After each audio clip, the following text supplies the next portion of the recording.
आज हा शब्द तुझ्यासाठी आहे. तू तो शोधत आला नाही, तो तुला सापडला.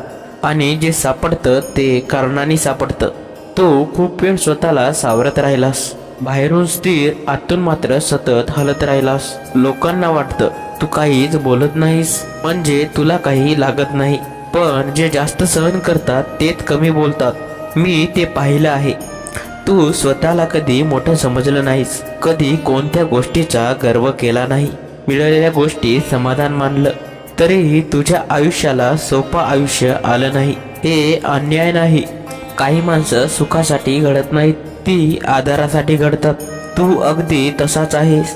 घरात, कामात, माणसात.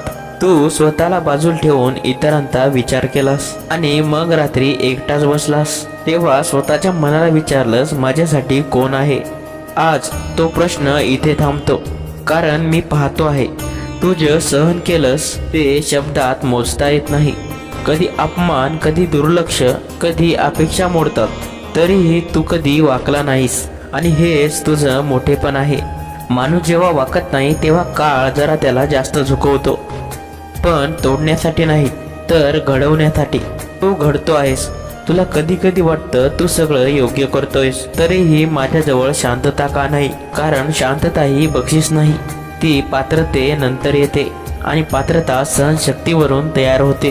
तू सहन केलंस. तू कधी कोणाचं वाईट मागितलं नाही, तू कधी कोणाचा मार्ग अडवला नाही, तरीही तुझा मार्ग अडथळत राहिला. लक्षात ठेव, सरळ वाट सगळ्यासाठी नसते. जी वाट खोल करते ती पुढे नेते. तू खोल झालास. शांत माणसांना जग उशिरा ओळखतं, पण जेव्हा ओळखतं तेव्हा त्याच्या पुढे झुकतं. आज नाही, उद्या नाही, पण वेळ आली की तुझी शांतता, तुझी ओळख नक्की बनेल. तू अनेक वेळा स्वतःला दोष दिला, म्हणाला माझ्यातच काही कमी आहे. पण कमीपणा तुझ्यात नाही, अधीरता तुझ्यात नाही. म्हणूनच तुला थांबवलं गेलं. घाई करणाऱ्यांना रस्ता पटकन मिळतो, पण टिकणाऱ्यांना वेळ लागतो. तू टिकणाऱ्यांपैकी एक आहे. आता एक गोष्ट नीट समजून घे, सगळ्यांना खुश ठेवण्याचा प्रयत्न सोड. प्रयत्न मन खाऊन टाकतो. जो स्वतःशी न्याय करतो तोच पुढे उभा राहतो. आजपासून तू सगळ्यांना उत्तर देत बसणार नाहीस, सर्व सिद्ध करणार नाहीस. तू फक्त योग्य ते करशील आणि उरलेलं वेळेवर सोडशील. तू थकलायस हे मान्य कर, पण तू हरलेला नाहीस हे कधीच विसरू नकोस. थकलेला माणूस थांबतो, हारलेला माणूस मागे फिरतो.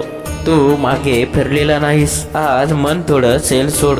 सर्व एका दिवसात सुटत नाही, पण सेल सोडल्यावर सुटायला सुरुवात होते. तू अजून तिथेच आहेस. श्वास चालू आहे, मन विचार करते. याचा अर्थ तुझा वेळ संपलेला नाही, उलट तुझी वेळ हळूहळू जवळ येते. आज काही चमत्काराची अपेक्षा ठेवू नकोस. चमत्कार बाहेर नसतो, तो माणसाच्या उभं राहण्यात असतो. आणि तू आजही उभा आहेस, हेच पुरेसं आहे. आता जास्त विचार नको, जास्त प्रश्न नको. आज फक्त स्थिर राहा. जे होईल ते पेलण्याची ताकद तुझ्यात आहे. मी ते पाहिलं आहे. वेळ आली की तुझ्या आयुष्यात जे काही अडकलं आहे सर्व सरकायला लागेल. कोलाहल करून नाही, शांतपणे. जसं पहाट होते अगदी तसंच. मनावरचा भार थोडा खाली ठेव. उरलेलं मी पाहतो. शांत राहा आणि ठाम राहा. आणि तुझा जर माझ्या या शब्दावर विश्वास असेल तर कमेंटमध्ये श्री स्वामी समर्थ लिहायला विसरू नको. श्री स्वामी समर्थ. जय जय स्वामी समर्थ. मित्रांनो, स्वामींचे असेच प्रेमळ संदेश ऐकण्यासाठी आपल्या स्वामी भक्त माऊली चॅनलला सबस्क्राईब करायला विसरू नका. धन्यवाद. श्री स्वामी समर्थ. जय जय स्वामी समर्थ.